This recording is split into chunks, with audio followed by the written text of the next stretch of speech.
Hi everyone. Today I wanted to talk to you about bonsai tools. And when you're just getting started, you may not have any of the fancy tools or the cutters that you can buy on different websites that they say that you should have. Um, because there's lots of things you can do with the tools that you have around the house, and so you really don't have to spend anything when you're getting started. So I just wanted to show you a few things that you might already have at your house or in your toolbox that work just fine, as well as some other tools if you do want to spend a bit of money and get a few specialized tools. Which ones might be the first ones you might think about getting. So I just want to start with simple tools that you may have that I find useful. So the first one is a regular X-Acto knife, and a lot of people have that for hobbies, or you can just get those disposable blades. And I find that to be helpful for lots of different things. If you do need to carve spots on branches, or if you want to make grafts, that's pretty helpful. The next one is just a little bit bigger, utility knife. So that's a nice sort of a knife that you can get with replaceable blades. So if you need to replace the blade, you just unscrew that, and you can. Usually, it already comes with a couple blades in there, but you can buy blades for it, and you can use that for just miscellaneous things. Again, cleaning up cuts on branches, and I use it specifically for cutting around the bark for air layers. Okay, so what about cutting branches? Well, I think probably everybody at some point in their life, you have a garden, that you have a regular set of garden shears. These are kind of, I think this came in a set at a garden store, and I probably had these for more than 20 years. And as you can see, they're a little bit on the rusty side. Until getting into this hobby recently, I really didn't care very much about taking care of my tools, so they would get left out in the rain, thrown in the, just thrown in a bucket, left there over the winter, and so of course they've got pretty rusty. But you can clean them off with a bit of either with some light sandpaper or some steel wool, and you can get that surface rust off. And then what you would do is to keep them from continuing to rust, just household oil that you can get, sort of like this, just for miscellaneous things that you probably want anyway to keep your hinges at your house from squeaking, and general oiling purposes. So that works nicely. You just rub it on and then wipe it off with a paper towel. Okay, so when you're dealing with wiring, and a lot of times you're going to be sticking wire either around the branches, or if you're going to wire down the roots of your plant into your pot, you can. There's lots of things you can use to secure wire, and you probably have those things in your toolbox. If you have any electrical things like this, this is just a wire stripper, the very inexpensive wire stripper cutter. Now, obviously, it's easy to cut your wire with that. The nice thing about this is you can cut all the way up to the tip. So if you're trying to get into a tight spot, you can cut right at the tip.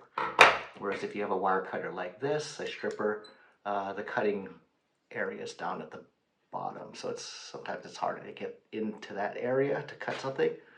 But one of the nice things is you have sort of a pliers up at the top, so if you need to take your wire and you want to put a twist in it,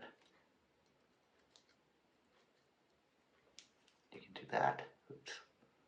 And if you cut it, you have to cut it back down here. Now, another tool that you might have is a pair of needle nose pliers, so that also works well for twisting your wire and cutting with the cutters down there. And if you want to get really heavy duty, you might have a slip joint pliers, which are kind of good for all kinds of things. It's a bit heavier duty, so if you have a lot of heavy wire, that works well for that. And You may or may not know this, but this little part down here, you can use to cut with. So you stick your wire all the way down at the bottom of that, and it'll just cut there. Okay, what else do we have?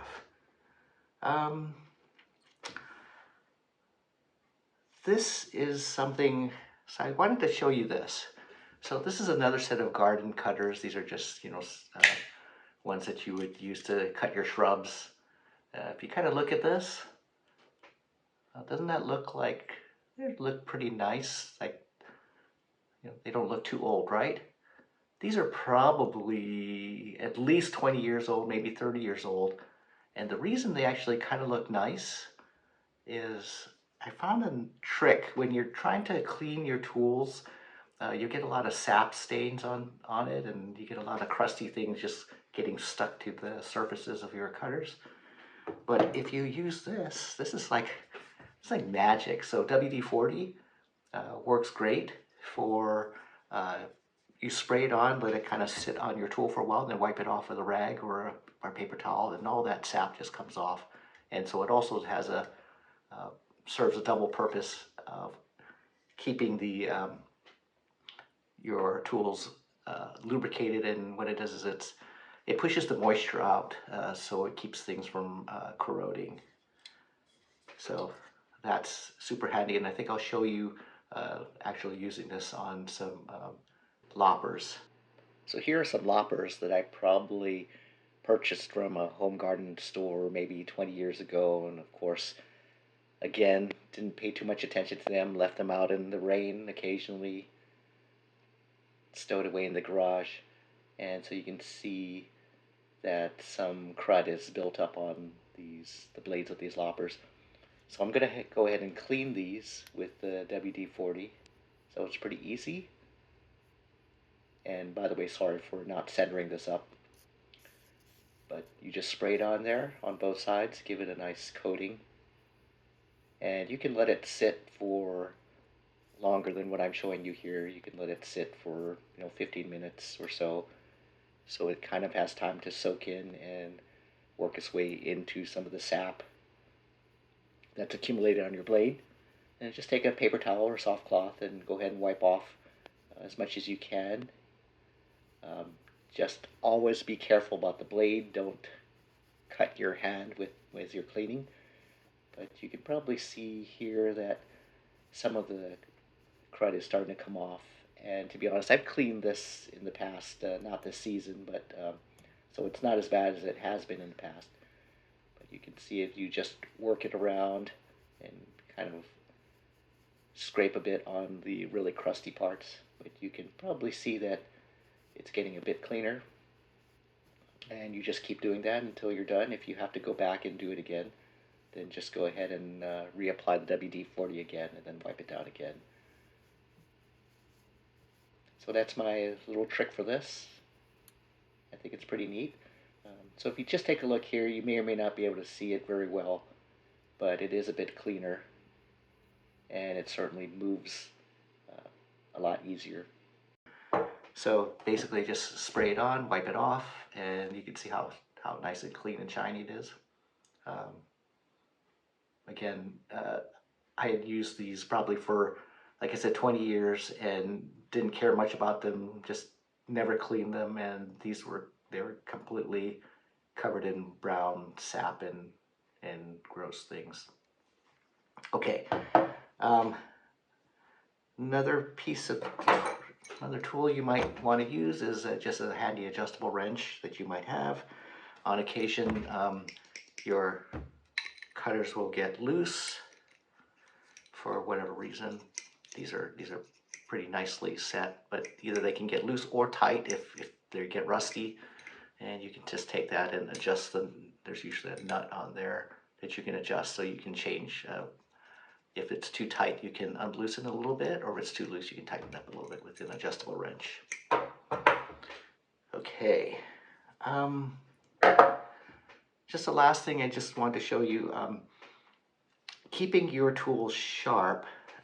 So with cutters like this, eventually your cutting surface here will get dulled. It's flat on one side and it has a bevel on the other side. So this is the beveled side. I think you can kind of see that right there.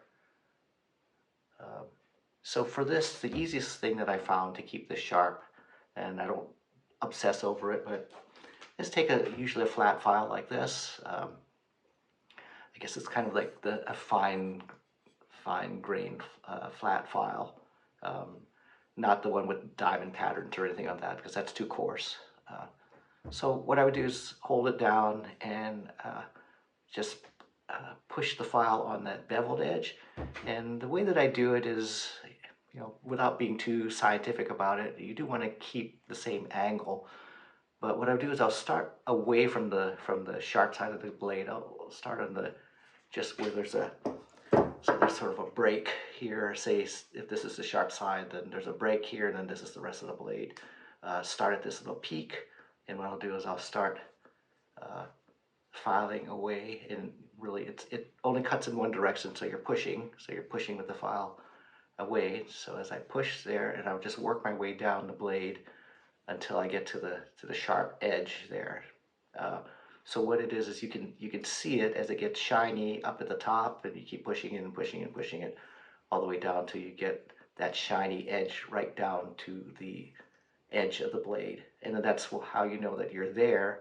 And basically you don't want to keep grinding away at it, because then you're just going to erode your blade away, right? So you're just going to take a little way at the top, work your way down, and then you just want to keep pushing it along the edge of the blade. So hopefully that's helpful.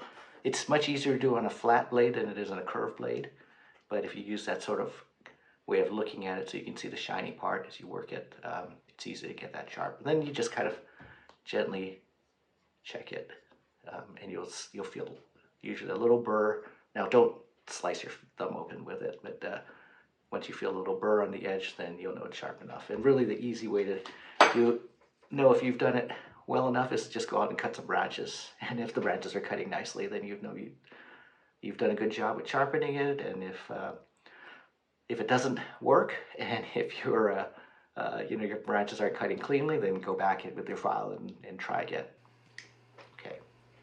So I'll show you an example of sharpening a blade using this flat file. I believe it's about an 8-inch file. And I'll go ahead and sharpen my loppers. So we'll face the blade away from you, and we'll push the file also away from you. And you can start at the crown of where that beveled edge is, and just push the file against your blade, matching the contour of it. What you want to do is start seeing the shiny part right at the top of the bevel, and then work your way back down the blade closer to the edge, so you can start seeing that shiny part where you're taking away material, moving its way down toward the sharp edge of the blade. And you just keep doing that until you get all the way down to that very edge. And when you're done, you should be able to see that it's shiny all the way down to the bottom with a nice sharp edge there. And if you're not going to be using your loppers or your cutters right away, recommend that you wipe down your metal tools with some oil and put some oil into the pivoting joint. So just a drop or two works fine.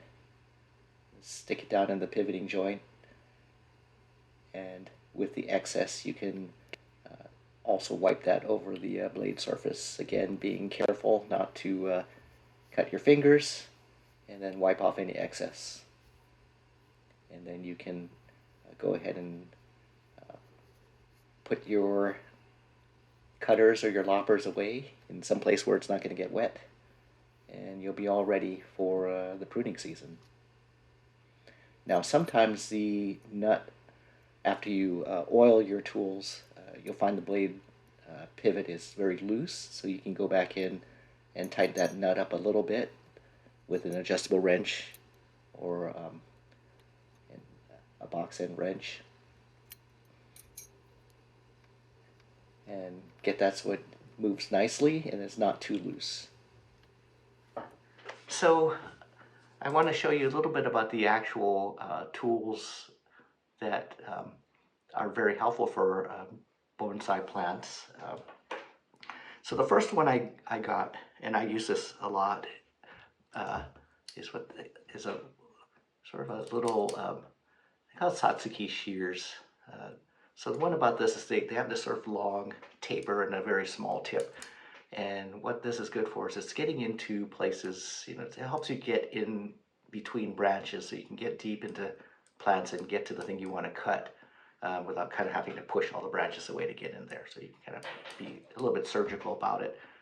Now the one thing about this is because it's sort of a delicate instrument, for people like me where you're getting old and you're trying to get in there and you're like, after a while, like you can't get the branch because you can't keep your hand steady. So that's one drawback.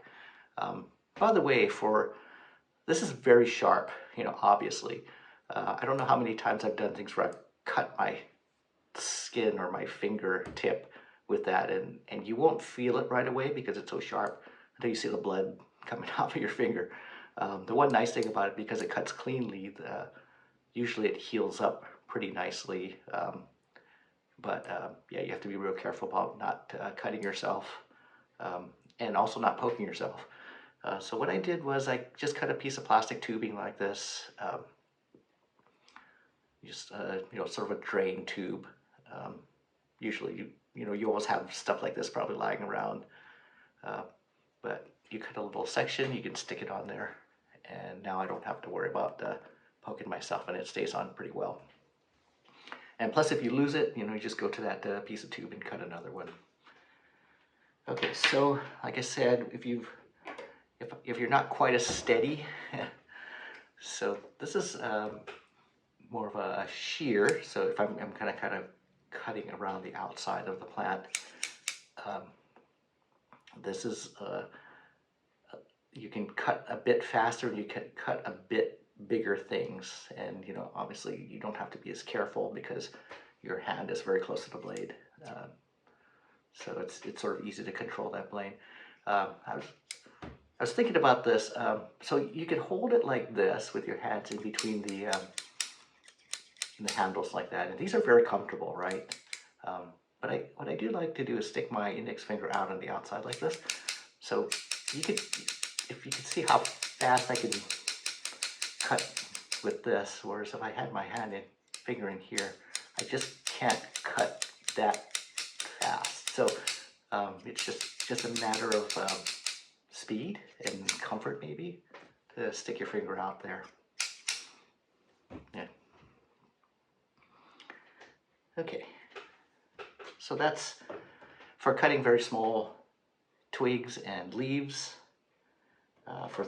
I think people have seen these. These are kind of your traditional cutter. For branches, usually about, say the size of a pencil.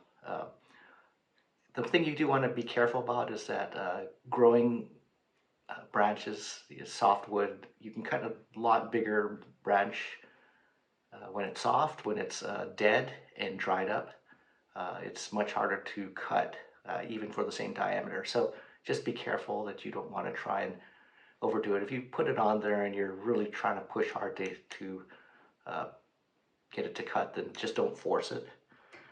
What you want to do is just go back to your regular cutter, cut the branch off with this, and then you can clean it up.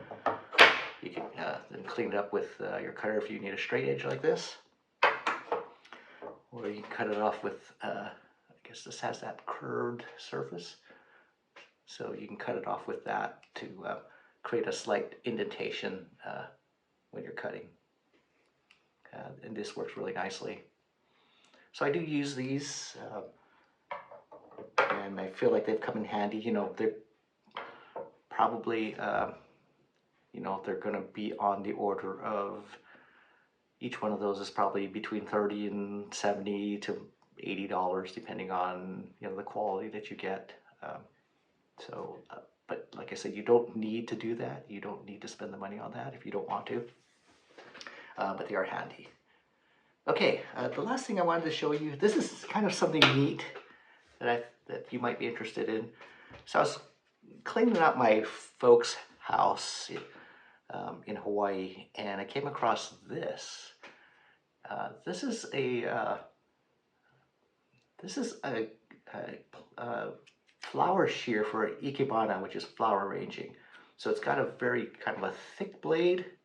You know, it's very similar in size to that, but you can see the thickness of the blade, and it's also a bit shorter. So you can cut a bit thicker things with this. So it's good for cutting off stems of flowers. But same idea with that. It's got this sort of handle wrap on it. It's even got like a little pattern there. These came from Japan. Now, just wanted to show you these. It's kind of a neat, I would call them antiques. This is, my parents had this, but it probably came from my grandparents, I would think. So this thing could be, this could be 80, this could be 100 years old. I don't know. And I just wanted to show you the craftsmanship. Of course, this was made in Japan. And my folks had this just laying around in the garage, closet, and it was all rusty when I pulled it out. And so I did clean it off a little bit with some steel wool, but you can see that it has a lot of surface rust on it. But even just cleaning it up with some steel wool, I just wanted to show you, like, I just take a piece of paper.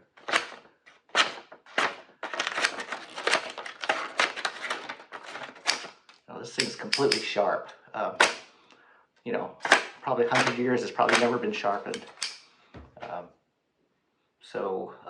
There is something to be said for high quality tools, and I would say, I wouldn't even imagine that this was a particularly high quality tool when my grandparents got it. I don't think they had tons of money at that time, so this might be around the turn of the century, certainly before World War II that this was made. Anyway, I thought I'd show it to you. That's kind of neat. I don't do ikebana, so I don't know. I might, I'm thinking probably what I would do is use them for cutting roots. It's kind of like, or maybe I just won't use it at all. Maybe I'll just keep it as kind of an antique. So anyway, I just wanted to show that to you. It came with like a little cover. Okay, so that's all I had for you today. You can kind of keep your tools cleaned up in the winter time, so when spring comes and you start doing all your pruning and your cutting, branch cutting, you'll be all set. Don't forget to sterilize your tools with some alcohol and rub them down before and after use. Okay, well, have a good week, and we'll see you next time. Bye.